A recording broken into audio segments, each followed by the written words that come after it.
স্মৃতি হয়ে শুধু পড়াবে।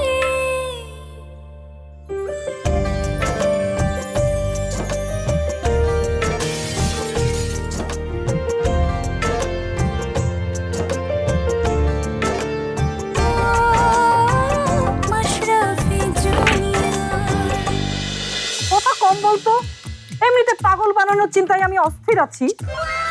পাগল বানানোর চিন্তা? আরে না, পাগল থেকে সুস্থ করার চিন্তায় অস্থির আছি। দেখছিস না আজকাল রুনাটা কেমন করছে, ওকে একটু ডাক্তার দেখালাম তো তাই। এক্সকিউজ মি মিসেস রুনা, এটা আপনার বাড়ি না, এটা মালিকানা সূত্রে দিলারা খানের আর উত্তরাধিকার সূত্রে এটা আমারও বাড়ি। তাই নাকি মিস্টার আয়ান? তা কোন যোগ্যতায় আপনি এই বাড়ির মালিক? সাদিক খানের সন্তান, শুধুমাত্র এই যোগ্যতায়? অবশ্য এছাড়া তো আপনার আর কোনো যোগ্যতা নেই। দাদু ভাই, দাদু ভাই, এতবার ডাকলাম শুনলেই না। আচ্ছা, খাওয়া ছেড়ে কেউ কে এভাবে উঠে আসে? নাও দাদু ভাই, এটা খেয়ে নাও। দাদু ভাই, তুমি আবার আসতে গেলে কেন? আমি না আসলে কে আসবে বলো? মনি কি আর বাড়িতে আছে? রেখে দাও, আমার এখন খেতে ইচ্ছে করছে। কি যে করো না।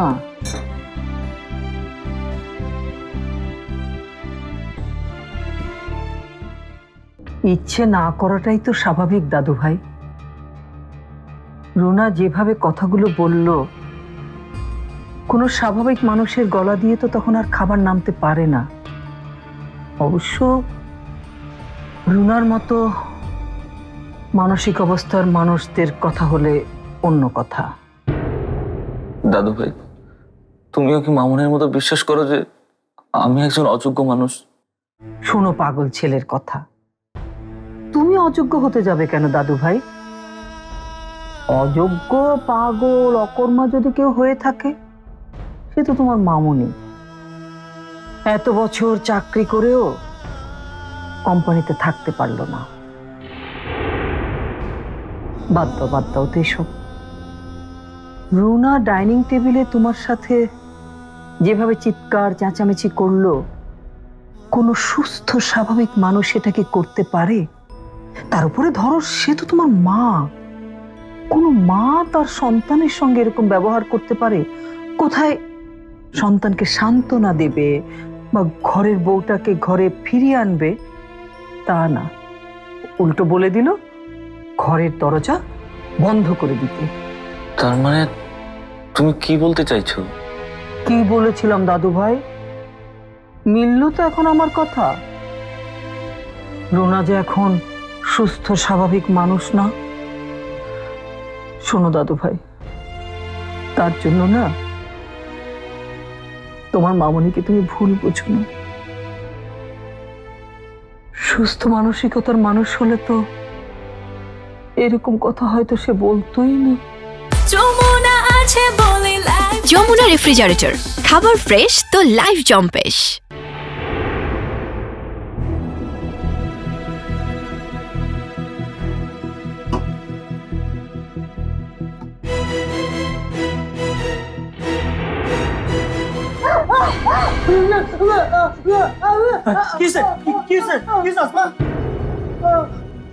আপনি আমার দরজার সামনে আপনি চুপচাপ করে দাঁড়াইছিলেন কেন? আমি বলছি না আমার আপনি নজরদারি করবেন না। আপনি ভুল বুঝতেছেন মনি আপা, আমার বউয়ের কোনো খারাপ উদ্দেশ্য নাই। ওরা তো আমিই পাঠাইছি। কেন পাঠাইছেন? আজ রাতে আপনার সাথে সে থাকবে। আমার সাথে থাকার কোনো দরকার নাই। বেয়াদবি ক্ষমা করবেন মনি আপা, আপনি শহর থেকে আইছেন, এই বাড়ির কুটুম। একলা ঘরে আপনি যদি এইভাবে থাকেন তাহলে মন্ডা ভাই এসে আমার বকবো। আসমা থাকুক, ও আপনার কোনো বিরক্ত করবো না। আচ্ছা ঠিক আছে, আসেন। আজকে রাইতে তুমি নিচে বিছানা পাইতা ঘুমাইবা, হ্যাঁ? আর কোনো সমস্যা হইলে আমারে ডাকবা, ঠিক আছে? আর ওই ভালো মতো গেটটা একটু আটকায় নিও, ঠিক আছে? আপা তাহলে আমি যাই।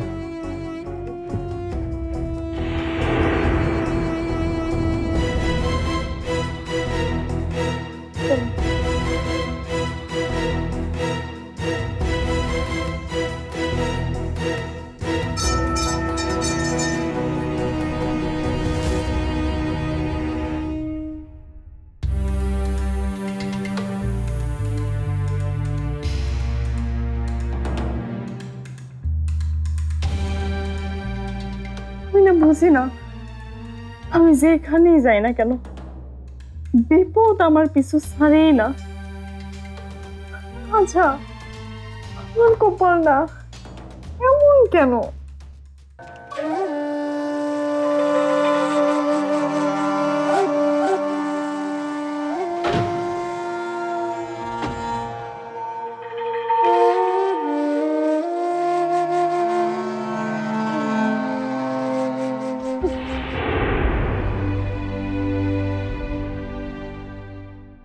না দাদু ভাই, মামুনি আসলে ঠিকই বলেছে। আমি সব দিক থেকে অযোগ্য একটা মানুষ, একটা অকর্মা ঠিকই। দাদু ভাই, রুনা তোমাকে অকর্মার ঢেকি বলল আর তুমি অকর্মার ঢেকি হয়ে গেলে? আরে তুমি যদি তাই হতে তাহলে তোমাকে অফিসে রাখতো, বেতন দিত, রুনার মতো বের করে দিত না? না দাদু ভাই, তুমি আমাকে যতই বোঝাও, মামুনির কথাগুলো অক্ষরে অক্ষরে সত্যি। মনির ব্যাপারটা দেখো, আমি অযোগ্য বলে ও যাবার আগে আমাকে একটাবার বলে যাওয়ারও প্রয়োজন মনে করলো না। দাদু ভাই, মনির ব্যাপারটা আলাদা। ও তোমাকে অনেক ভালোবাসে। তা না হলে দেখো না, একটা মেয়ে নিজের বাড়ি ঘর সব ছেড়ে তোমার হাত ধরে তোমাকে ভালোবেসে ভরসা করে এভাবে চলে আসতে পারে? ও তোমাকে কখনোই অযোগ্য মনে করে না দাদু ভাই।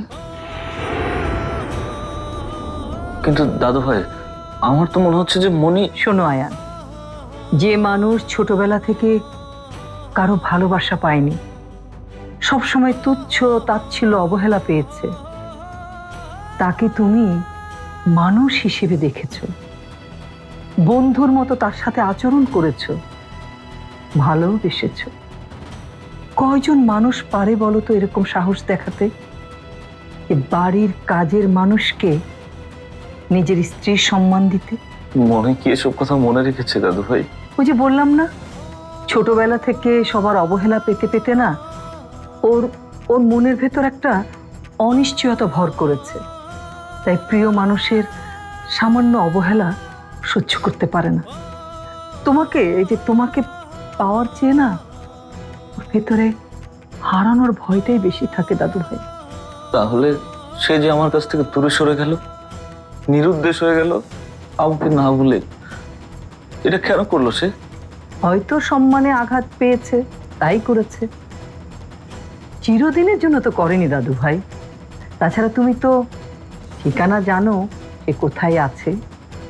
আগের বার তো কিছুই জানতে না, তারপরেও তো তুমি তাকে খুঁজে বের করে এনেছো, আনোনি?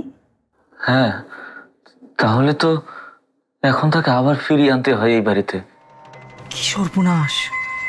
মনি যদি এখনই চলে আসে তাহলে তো আমার সব প্ল্যান মাঠে মারা যাবে। কি হলো দাদু ভাই, বলো, আমি যাবো মনিকে আনতে। আরে দাদু ভাই, আমি বললাম বলেই কি তুমি এখনই ছুটে যাবে নাকি? হ্যাঁ, একটু অপেক্ষা করো না, একটু ধৈর্য ধরো। শোনো দাদু ভাই, দূরে থাকলে না ভালোবাসা বাড়ে, আত্মার টানটাও বাড়ে। কয়েকটা দিন একটু ধৈর্য ধরো। তুমি যেমন ওকে খুব মিস করছো, তাকেও একটু মিস করার সুযোগ দাও, তারপরে যাও। কিন্তু ও দাদু ভাই, তোমার মনে এত দ্বিধা কেন বলো তো? আমি তো বললামই কয়েকটা দিন একটু অপেক্ষা করো না।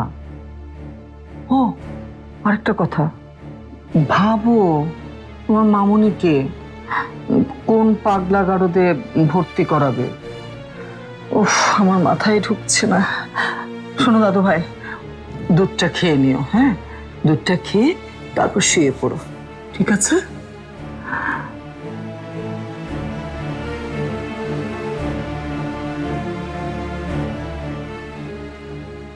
তার মানে কি এখন মনের জন্য আমাকে অপেক্ষা করতে হবে? এখন থেকে তাহলে অপেক্ষার প্রহর শুরু। কবে শেষ হবে অপেক্ষার প্রহর? কবে?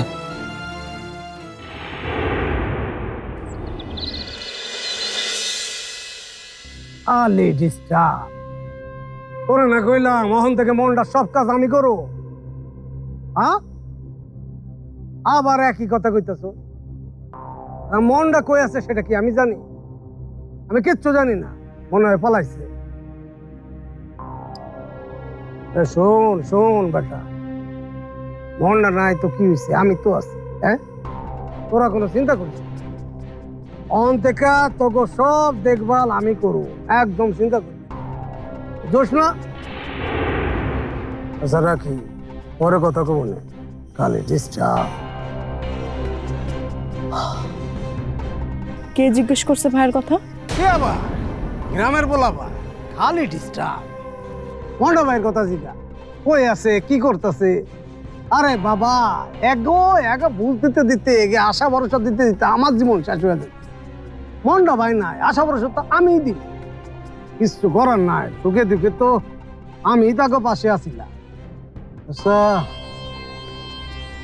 তুমি কি আড়ালে খাড়ায় খাড়ায় আমার কথা শুনছো? কথা শুনতে চাই নাই, কানে আসছে। আর কানে না আসলে জানতামও না যে আড়ালে আপনি মন্ডা ভাইয়ের নাম ধরে ডাকেন। না মানে ভাই আপনার ফোন দিছিল? না, ফোন দেয় না। ফোন দিলে তো এতক্ষণ তোমার আমি সব কথাই কইতাম, তোমার কাছেই আমি ফোনটা লইয়া দৌড়াই যেতাম। খালি টিস্টা। সকাল হয়ে গেল, এখনো ভাই একটাবারের জন্য আমার খোঁজ নিল না। আচ্ছা তুমি খাড়া আছো, বহো।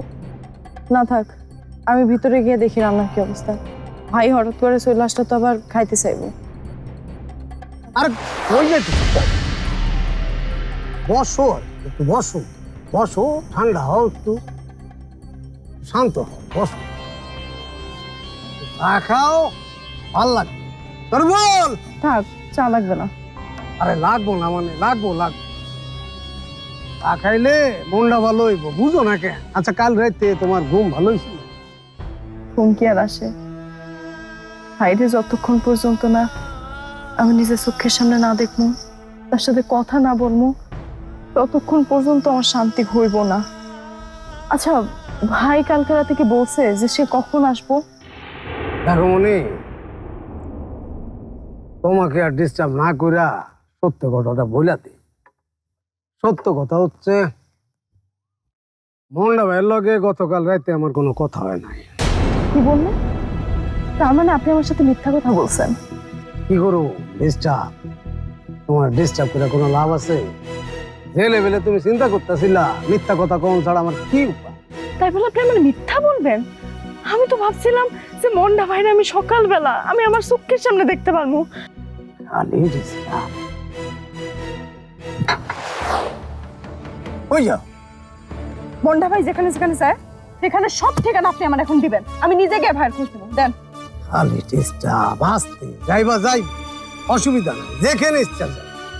বসো, ঠান্ডা মাথা দুটা কথা কই শুনো। মন্টু ভাই, আমি মাথা ঠান্ডা রাখতে পারতেছি না।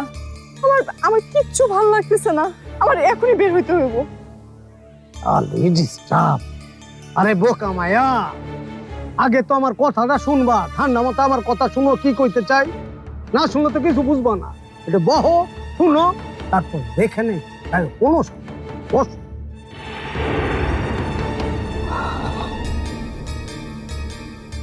শোনো, মন্ডা ভাই সম্ভাব্য যেখানে যেখানে যাইতে পারে, যেখানে যেখানে সে যায়, সমস্ত জায়গায় আমি লোক পাঠাইছি, কিন্তু কোথাও না। কি বললেন? তাহলে তো সাংঘাতিক ব্যাপার। আমাদের তাহলে এখন পুলিশের কাছে যাইতে হইব। পুলিশের কাছে যায় কোনো লাভ আছে? কি করবা পুলিশের কাছে যায়? কেন? পুলিশের কাজ পুলিশ করবে, আমার আমার ভাইরে খুঁজে বাই করবে। পারবো না, এটা আমি চ্যালেঞ্জ দিয়ে তোমার কই দিব। কিন্তু আপনি এত নিশ্চিত হয়ে বলতেছেন কেমনে? কারণ আছে, এটা কইতেছি তোমার। গত কয়েক বছর মন্ডা ভাই এই সমস্ত দুর্নীতির বিরুদ্ধে কাম করছে। এরা যত দুর্নীতি করছে সে তত সততার সাথে সব কাম করছে। তখন সামনে ইলেকশন, বুঝোই তো, তার বিরুদ্ধে যত সোর্স আছে সব এক জায়গায় হয়েছে। তার যে কি ক্ষতি করবো জানি না। বাইরে মনে করো আপদ বিপদ চারিপাশে তার।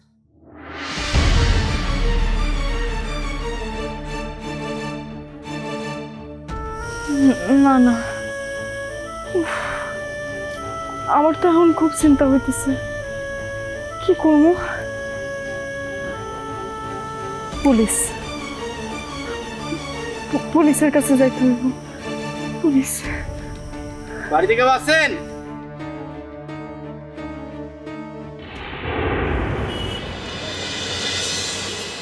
পিরিতি পিরিতি পিরিতি পিরিতি পিরিতি রীতি নীতি শিখাও সজনী গো রীতি। ও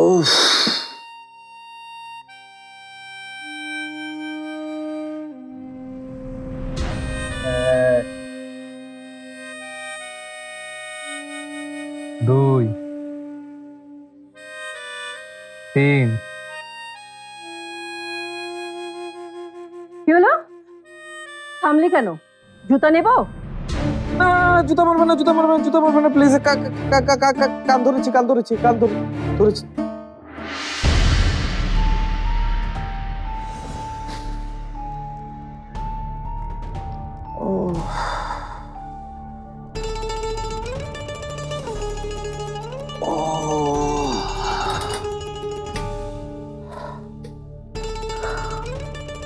সারা রাত ঘুমাতে পারিনি, এত ব্যথা। এই সেই ছোটবেলায় স্কুলে কান ধরে উঠবস করেছিলাম, আর করলাম কালকে। মিসেস রুনা আমাকে ফাঁদে ফেলে এমন অপমান করবে তা ভাবতেও পারিনি। এর বদলায় আমাকে এমন কিছু করতে হবে যা রুনা ভাবতেও পারবে না।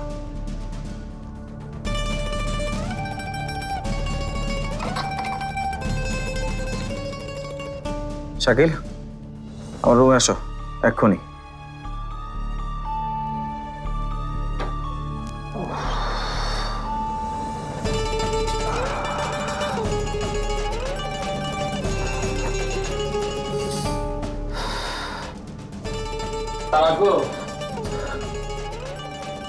আসো। স্যার,